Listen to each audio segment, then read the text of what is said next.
why the book kind of flowed so easily is that I was already saying a lot of these things to people every day. So to anybody who's considering writing a book, just think back to what are the things that you're telling people all day long that are really providing value to those people, and that's your book right there.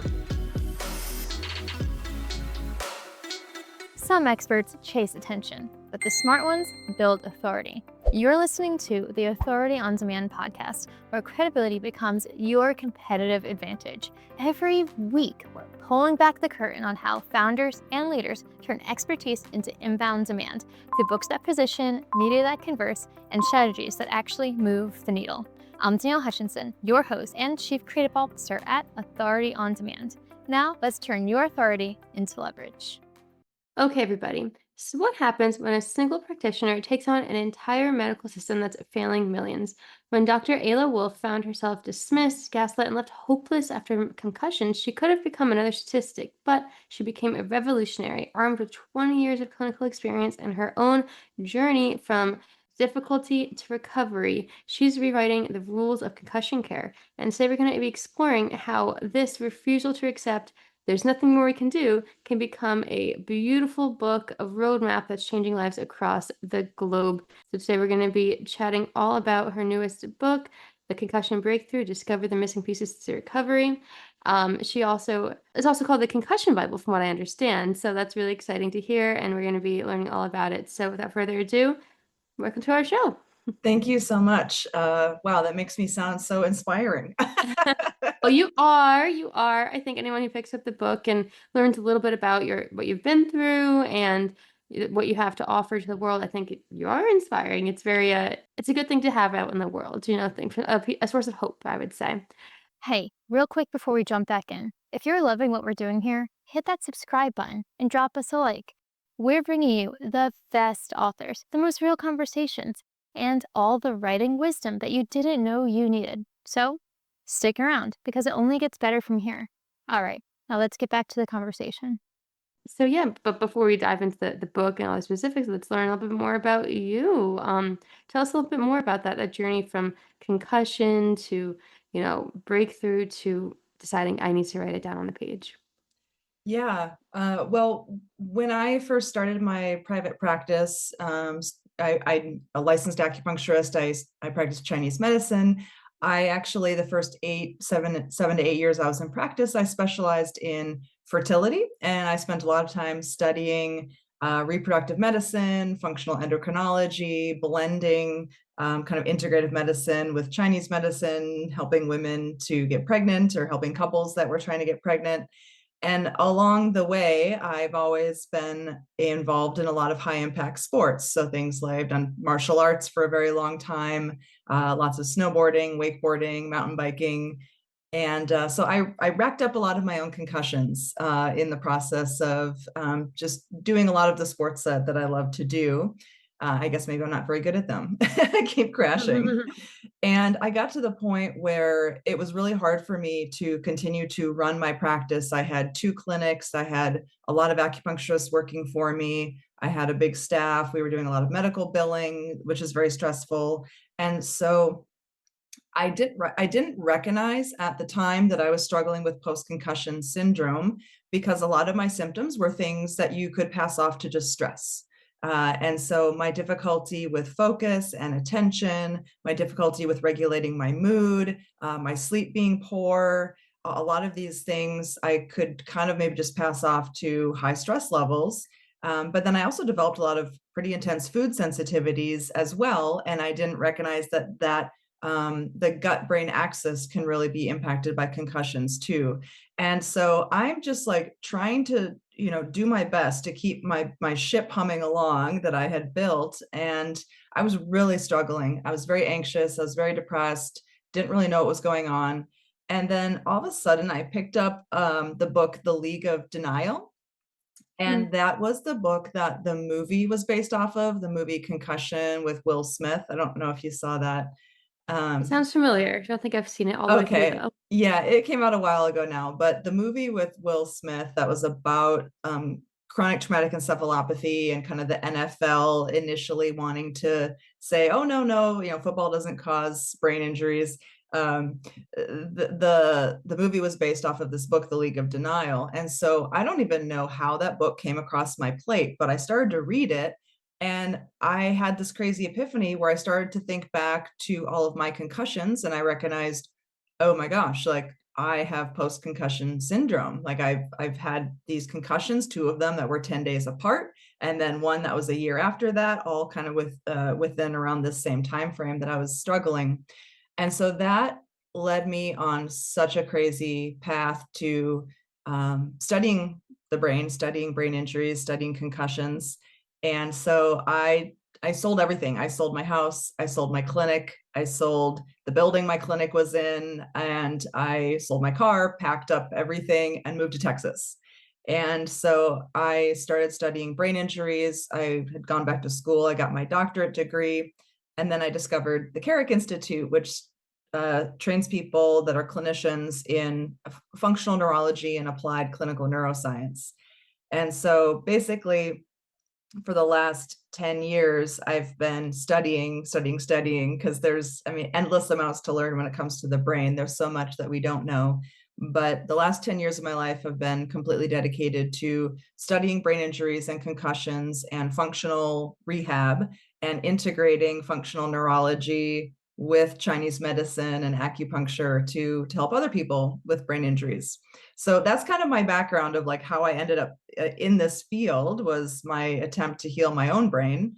And then I really felt passionate about wanting to help other people and doing active neurological rehab. It takes time. And when people have brain injuries, they need a lot of time. And so I can't see very many people in a week because I'm spending an hour with every single patient that comes in. And so I got to the point where I'm telling a lot of the same people the same information and they're finding it incredibly valuable, but I really wanted to reach more people than just seeing somebody one at a time. So hence kind of my decision to figure out how do I bring this information out to the world. Understood. Well, wow, you've been on quite a journey, like, going from those high impact sports to here you are now and kind of just like sharing your story with others, which I think is so important. A lot of authors hesitate to do that and they wait forever, but it's good that you did it so others can learn from your experiences and really just, improve their own lives based on that. So, going into the book itself, it does open with a powerful statistic that 43% of people suffer prolonged symptoms after concussion, kind of as you have yourself. Why do you think that a lot of people just don't know about that? Why is it so hidden from public awareness? I think a big reason is because a lot of those symptoms are what we might call non-specific, in the sense that if somebody has trouble focusing and concentrating, it's a bit hard for them to prove, this is 100% from a concussion. Yeah, it could be fake. Yeah. And so initially, a lot of the research trying to say, okay, what is the percentage of people that go on to have lasting symptoms? A lot of that research says, oh, it could be anywhere from 10 to 30% of people that don't recover fully and go on to have these long term symptoms. But a lot of that initial research wasn't necessarily doing a great job of including the cognitive symptoms and like the emotional regulation. And so the cognitive and the emotional piece kind of got left out, I think, of a lot of those early research studies where they were maybe just looking at headaches, dizziness, things that nausea, physical symptoms you could really like kind of point your finger to. Once they started to really study the cognitive symptoms, I think they recognized, oh, there's a lot more people that after a concussion go on to find that they have difficulty with regulating their mood. Maybe they feel more irritable, they cry easier, they have a harder time dealing with their kids screaming in the background. So all of these other symptoms, I think, for a long time, maybe were ignored or not fully understood or not properly tested. So they got left out of the equation.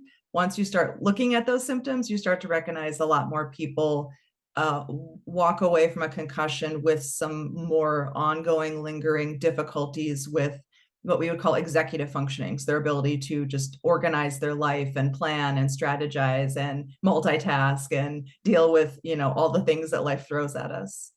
Of course, yeah, and it's important to be prepared for those things in life, those of us, of course, but also there's just so many underlying factors too. And so thank you for kind of walking us through that. I think that people need to be Mhm. aware that if you have something going on, it might be resulting from something bigger that you just don't realize.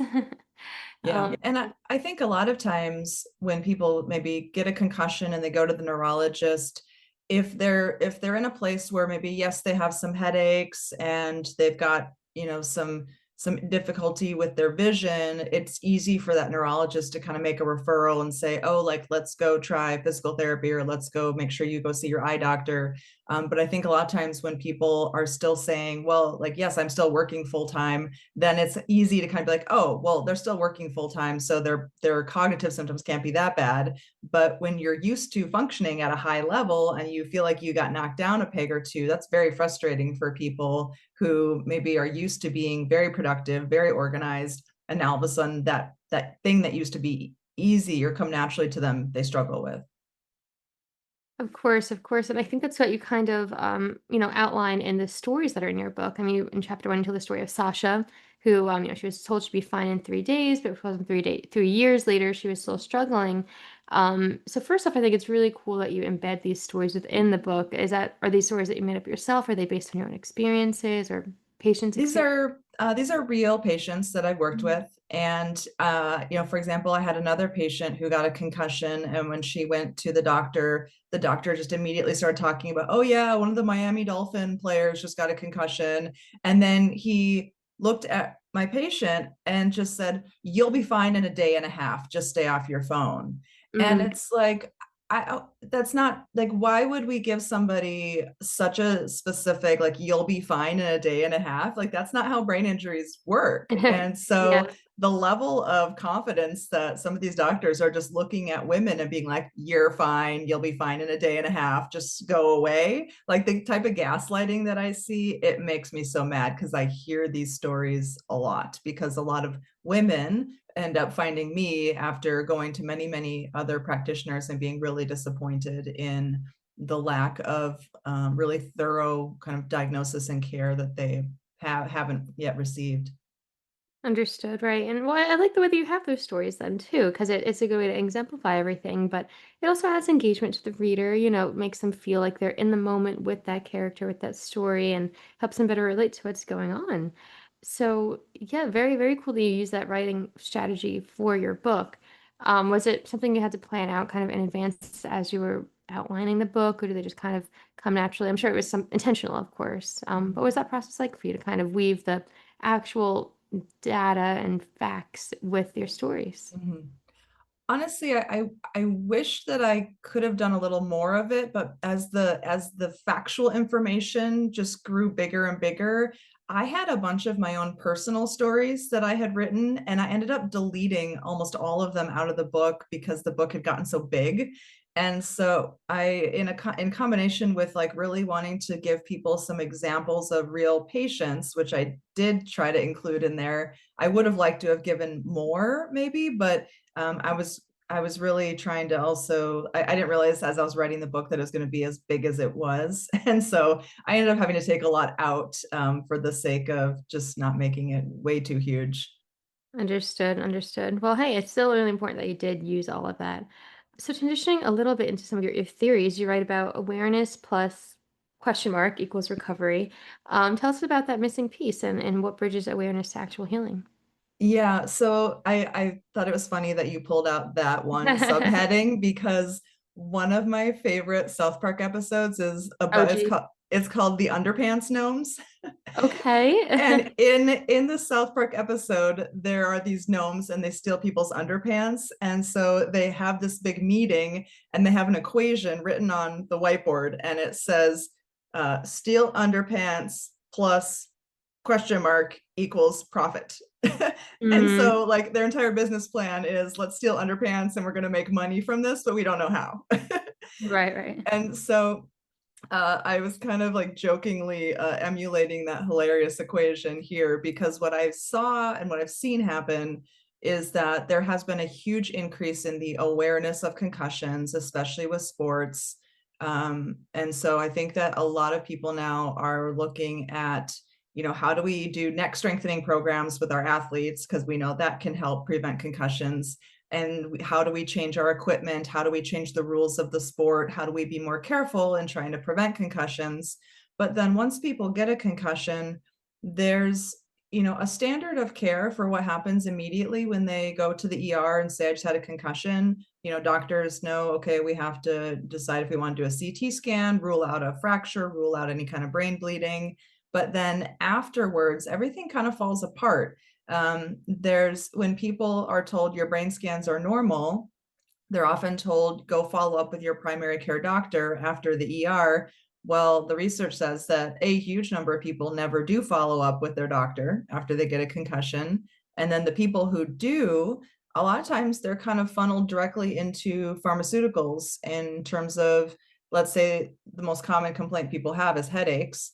A lot of times those post-concussion headaches are just diagnosed as migraines, and they're thrown onto some basic migraine medication. And a lot of times the research says that that does not work very well. And that 87% of people in one study were dissatisfied with their current therapy for post-concussion headaches.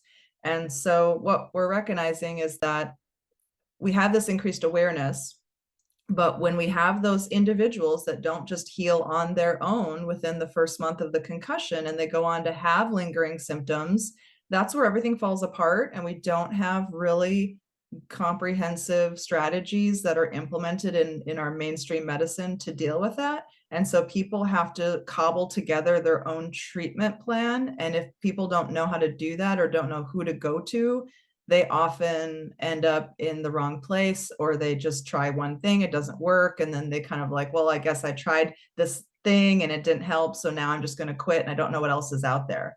And so I really wrote the book for those people who, were really feeling stuck in their own healing journey and didn't know what to do next, because maybe they had tried different medications. Maybe they had tried some physical therapy. Maybe they had tried going to the eye doctor and they still just are symptomatic and they don't have the answers they're needing yet. Understood. And it's really hard to think about, because if somebody doesn't know where to go to for help, well, what do you do in that case? You feel at a loss. So I'm glad that, I guess you could say, this book is offering some type of a guidance, helping them find that right path, and kind of filling in that blank in the equation. That's kind of what we're aiming for here, correct? Exactly. Yeah. Right. Yeah. The book is filling in that question Yeah. mark. And I tried to do it as thoroughly as I could. Of course. So for everyone listening today, I think it's important that we all pick up this book and learn a little more, because you never know when you might need this information. It's unexpected. It's creeping up on you. You don't know the symptoms, right? So it's important to have that information handy and know what to do. So transitioning a bit into the writing process itself, I learned you were working on online courses, but then you kind of transitioned into writing from there because of a message on Facebook that kind of inspired you a little bit. Tell us about those beginning stages of the book writing process. Yeah. So in addition to having my private practice where I work one-on-one with patients, I've been teaching other practitioners continuing education courses since 2016. So I was very familiar with creating online courses, creating PowerPoints. I mean, I have just like so many PowerPoint presentations that I've made over the last decade.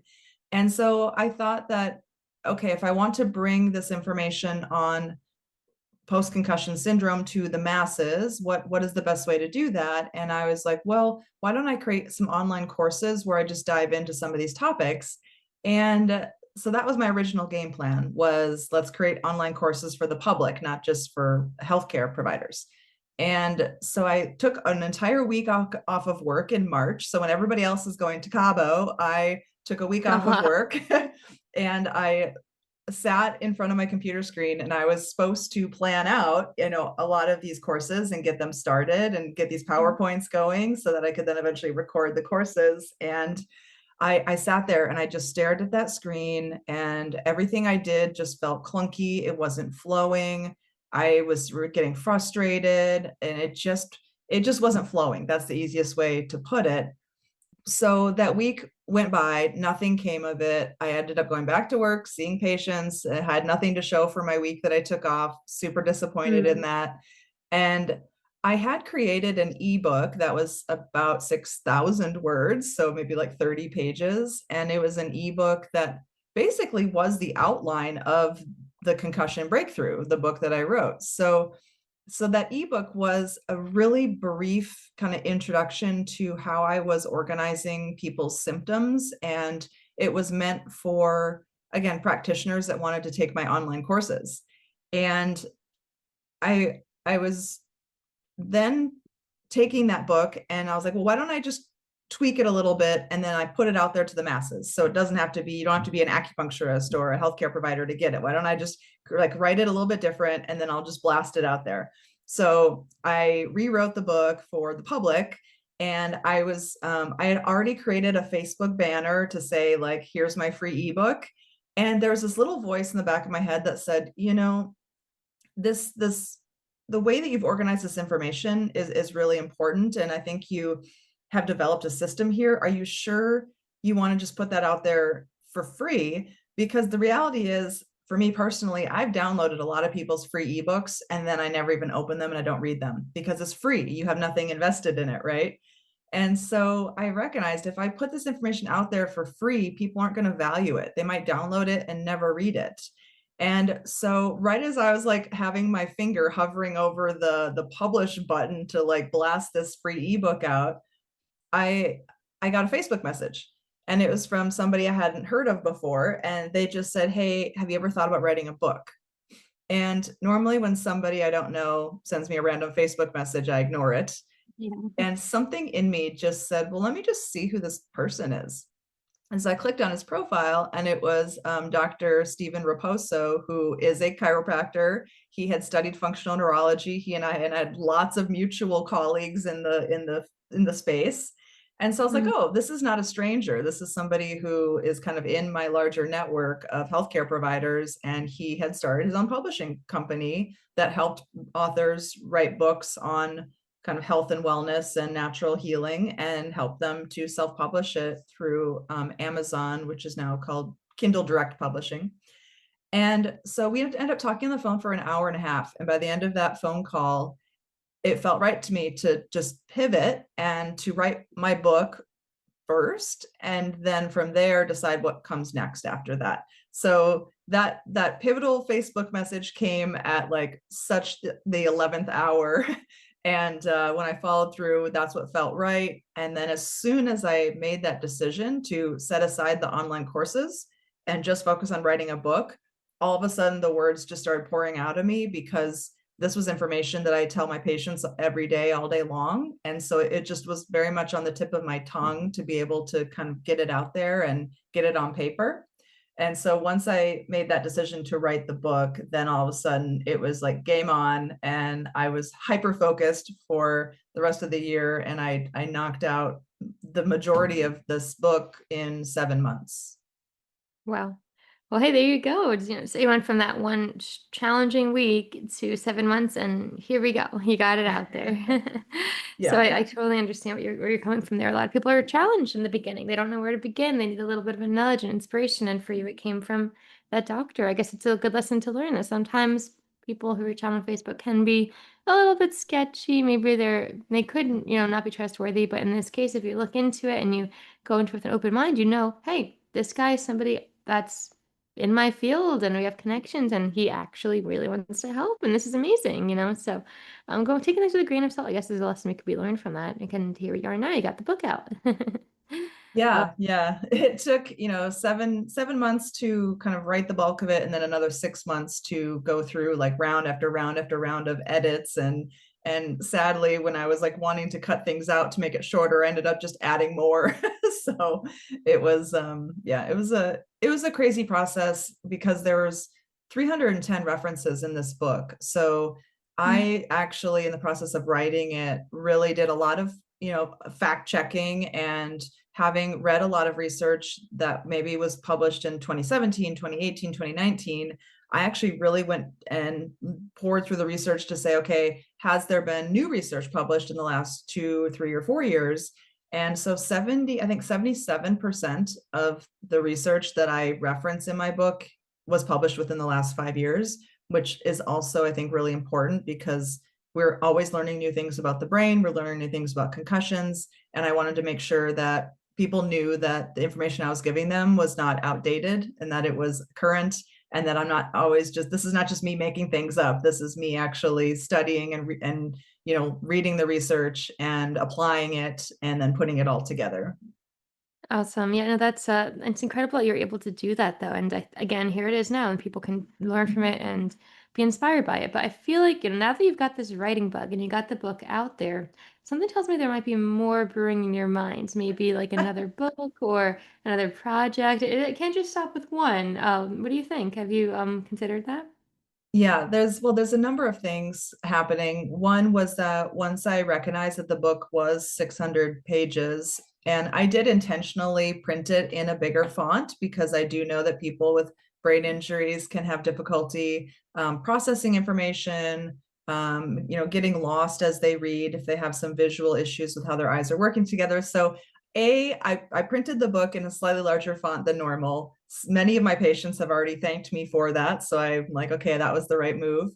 So that's one of the reasons why it's so big. But then secondly, once I realized it was 600 pages, I recognized that a lot of people with brain injuries aren't going to want to pick up a huge book and read it, or they might struggle with that. So that's what led me to start my own podcast, to try to get the same information out there in a different format, in a more conversational format. So I started my podcast in January of this year, and that has been phenomenal. I've had so much fun with it. But to answer your question, yes, I would love to write a second book. And I would actually, my goal is to write it on females and kind of what is different about the female brain, or about how we have to function in society that creates certain challenges with recovery specifically for women. So that's hopefully my next book here. Awesome. No, that's really cool, and I think people can really be excited for that. Have you started any part of the process yet, or not? Yeah, I started the first chapter, and I did want to actually do a little bit more storytelling in it. So instead of just say referencing a research paper, actually like talking about who is that researcher? Why did they want to study this? What have they learned? Like telling more of like people's stories in the process of getting the information across. And so I did want to have the book maybe be a little bit more storytelling interwoven with some helpful and useful information. So I think that it's going to be a slightly different read, but I did start it. I think I'll probably look into getting more of a traditional publisher to see if they would actually pick it up. So in order to do that, you've got to have, your first couple of chapters. So I'm kind of working on it slowly. Of course. Okay. So yeah, well, I guess we can be, looking forward to that when it does come. And is there a certain place we can go to be in the know and get in touch and learn a little bit more about when it's coming out? It's like a Yeah, website. my website is lifeafterimpact.com, and that's where people can sign up for my newsletter, talks about different events, lets people know when different podcast episodes have come out. So all of my information on my book and my podcast, and everything else kind of going on is on that website. Well, perfect. Guys, we're going to put the link in the description box of this podcast today so you can click on over and get in the know. And that's really awesome that you have the podcast too, by the way. It's a great way for people to hear about it, not only in the form of, the book and the written word, but also in, the audio form. No matter if you have time to read or not, you can hear about it and, on that. So a great another resource for everybody. So yeah, I mean, this has been quite a pleasure to have you on, but as we begin to wrap up today, I'm wondering if you happen to have any, pieces of advice, any last bits of wisdom to offer the audience today, specifically about the writing world and people who might be wanting to write about, the medical field also. Maybe they're holding back, maybe they're not sure where to start. What's something that you thought that helped you when you first got started? Well, when patients would come to me, usually when you have a concussion, the last person you would go see is an acupuncturist. That's usually not at the top of a person's list, right? And to be honest, lots of acupuncturists don't specialize in neurology. So I'm a kind of in a very specific niche where my Chinese medicine training and my acupuncture is blended with functional neurology, and I have this very specialized practice in working with people with brain injuries. But my point being is that when people come to me, I'm usually their last hope. They've already seen many, many other doctors. And what I found was that just as important as the treatment, when I could explain to people why they were having the symptoms they were having, when I could do the education piece, oftentimes that was received with so much gratitude. And people were so thankful that I took the time to actually educate them. And so why the book kind of flowed so easily is that I was already saying a lot of these things to people every day. And so to anybody who's considering writing a book, just think back to what are the things that you're telling people all day long that are really providing value to those people. And that's your book right there, right? That's the useful information. When I can see people have these aha moments of, oh, like, I'm not crazy. I'm not making this up. There is a reason why I feel floaty, or why I can't walk in a straight line, or why everything in my environment looks like it's moving when it's not. When you can validate someone's experience, they really respect that and appreciate that education piece. So I would say that's really where I think I felt like I could give the world the most value is in filling in the information gaps that are out there, because mainstream medicine doesn't have the time to educate patients. They get 7 to 15 minutes with somebody. They can't waste that giving them a health lesson, right? Understood. Yeah, no, exactly. So I see what you mean by that. I think everyone has something to learn from that too. So amazing stuff. Thank you so much for sharing your wisdom with us. I think that people have a lot to learn, like I mentioned before. Even if you don't think you have concussion, or it's important to know this because you never know, down the road something might happen, or you could be experiencing symptoms too. So raising the awareness is just an incredible thing that you're doing here. So it's admirable, it's inspiring, and yeah, thank you so much for doing this for us. It's a pleasure to have you on and get to meet you a little bit. You too. Thanks for having me. Of course, of course. And if you're listening today, guys, if you're inspired by Dr. Wolf's story, it is proof that there's hope, there's answers, you're not alone. So check out the book. We're going to put the links in the description box of this podcast today. And you can also listen to her podcast and get to know a little bit more about the world. And in the meantime, well, this is the Authors on Mission podcast, where we discover how remarkable individuals take their challenges and make it into their greatest contributions. So keep writing, keep reading, and keep inspiring. We'll see you next time on the Authors on Mission podcast. That's a wrap on another episode of the Authority on Demand podcast. If today's conversation sparked something in you, don't keep it to yourself. Share this episode with a founder or a leader who's ready to stop being the best kept secret in their industry. If you want to turn your expertise into inbound demand, head to authorityondemand.com to see how we help clients go from unknown to in demand. I'm Danielle Hutchinson, and I'll catch you on the next one. Now, go build some authority.